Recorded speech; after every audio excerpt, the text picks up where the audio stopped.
నమస్కారం. నా పేరు డాక్టర్ పురు ధవన్. ఈ వీడియోలో మనం కిడ్నీ తిరిగి బాగుపడే అవకాశాల గురించి మాట్లాడబోతున్నాం.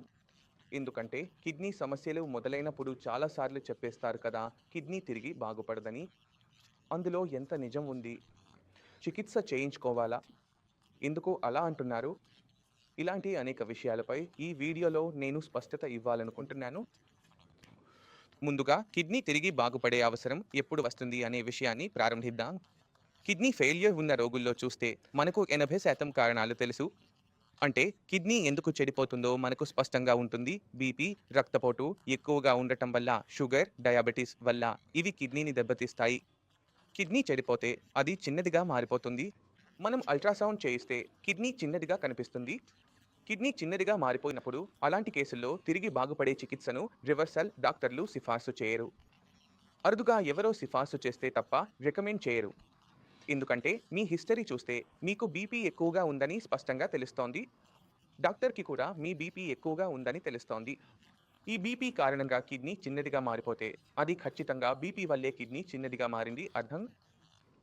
ఇలాంటి కేసుల్లో డాక్టర్లు తిరిగి కిడ్నీ బాగుపడే చికిత్సను సిఫార్సు చేయరు. ఎందుకంటే చిన్న కిడ్నీతో ఇంకో సమస్య ఏమిటంటే కిడ్నీ తిరిగి బాగుపడే అవకాశం ఉండదు. కాబట్టి మనం అర్థం చేసుకోవాలి, ఇలాంటి సందర్భాల్లో డాక్టర్ మీకు మీ కిడ్నీ తిరిగి బాగుపడుతుంది, చిన్నదిగా ఉంది అని చెబితే మీరు డాక్టర్ను అడగవచ్చు, డాక్టర్ సార్, ఇది బీపీ ఎక్కువగా ఉండటం వల్లే జరిగిందా? అసలు కారణం ఏమిటి అని. అప్పుడు ఏమవుతుంది అంటే డాక్టర్ మైండ్లో ఏముంది పేషెంట్కు కూడా తెలుస్తుంది. పేషెంట్ కూడా తన పరిశోధన చేసుకోవచ్చు. తన మనసులో స్పష్టత వస్తుంది. కాబట్టి తప్పకుండా మీ డాక్టర్ను అడగవచ్చు. ఇప్పుడు మనం రెండవ కేసుకి వెళ్దాం. అక్కడ మధుమేహం వల్ల కిడ్నీ దెబ్బతింటోంది. మీ షుగర్ స్థాయి 200, 300, 400 వరకు ఉంటే HbA1c కూడా 5.8, 8.5 వరకు వెళ్తే ఇలాంటి సందర్భాల్లో మధుమేహం వల్ల కిడ్నీ దెబ్బతింటోంది అని మనం చూస్తాం. అల్ట్రాసౌండ్ చేసినప్పుడు కిడ్నీ సైజ్ నార్మల్గా ఉంటుంది. ఇలాంటి పరిస్థితుల్లో కూడా సాధారణంగా తిరిగి కిడ్నీ బాగుపడే చికిత్సను సిఫార్సు చేయరు. ఎందుకంటే పేషెంట్ షుగర్ లెవెల్ హైగా ఉంది. మనం తిరిగి చికిత్స చేస్తే పేషెంట్కు అసౌకర్యం కలుగుతుంది. కారణం మనకు ఇప్పటికే తెలుసు. టెస్టులు చేయించుకున్నా మనకు స్పష్టంగా కనిపిస్తోంది ఇది మధుమేహం వల్లే దెబ్బతింటోందని. కాబట్టి తిరిగి చికిత్స ఆ కేసుల్లో మాత్రమే చేస్తారు. అక్కడ బీపీ నార్మల్గా ఉంటుంది, షుగర్ ఎప్పుడూ తక్కువగా ఉంటుంది, కానీ కిడ్నీ దెబ్బతింటోంది. దానికి కారణం ఏమిటో తెలియదు.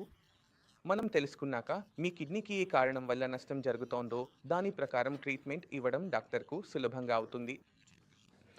ఉదాహరణకి ఒక పేషెంట్ వయసు 18 సంవత్సరాలు, బీపీ తక్కువగా ఉంది, షుగర్ లేదు. ఇప్పుడు ఈ కేసులో ఆలోచించండి, అసలు కారణం ఏమిటి?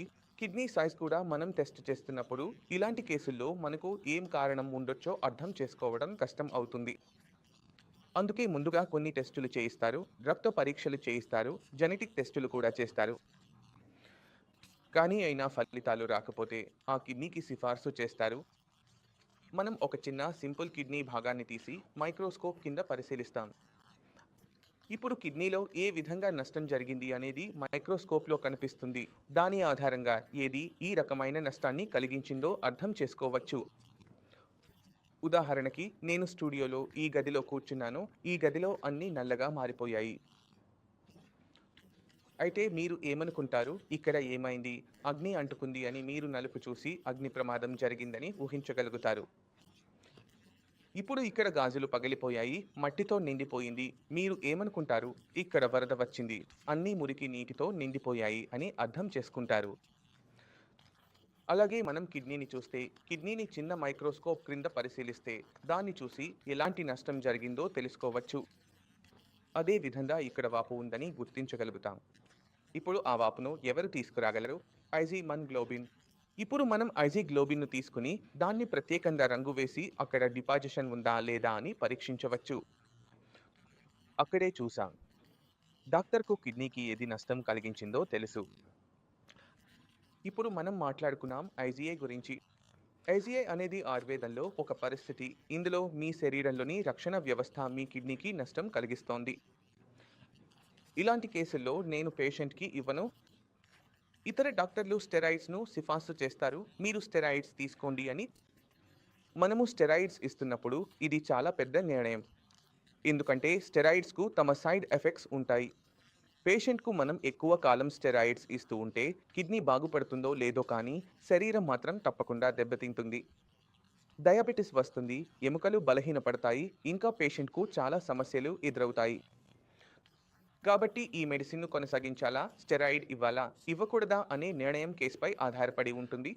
అందుకే ఎప్పుడైనా డాక్టర్కు అనిపిస్తే పేషెంట్కు ఈ సమస్య రావచ్చు, ఆ సమస్య రావచ్చు అని, అప్పుడు డాక్టర్ పేషెంట్ను బయోప్సీ కోసం సిఫార్సు చేస్తారు. అంటే సరే, వెళ్ళి బయోప్సీ చేయించుకోండి, ఏది నష్టం కలిగిస్తోంది అనేది తెలుసుకోవాలి. చాలా సార్లు చిన్న పిల్లల్లో, అంటే 5 నుంచి 6 వరకు సంవత్సరాల పిల్లల్లో, 10 సంవత్సరాల పిల్లల్లో లేదా యువ వయస్సు ఉన్న వారిలో బయోప్సీ ఎక్కువగా చేయిస్తారు. ఎందుకంటే వారిలో బీపీ, షుగర్ వచ్చే అవకాశాలు ఎక్కువగా ఉంటాయి. అవి అరుదుగా ఉంటాయి, తక్కువగా ఉంటాయి. ఇతర వయస్సులతో పోలిస్తే 30 సంవత్సరాల పైబడిన వారిలో ఎక్కువగా కనిపిస్తాయి. కాబట్టి బయోప్సీని భయపడాల్సిన అవసరం లేదు. దాని అవసరాన్ని అర్థం చేసుకోవాలి.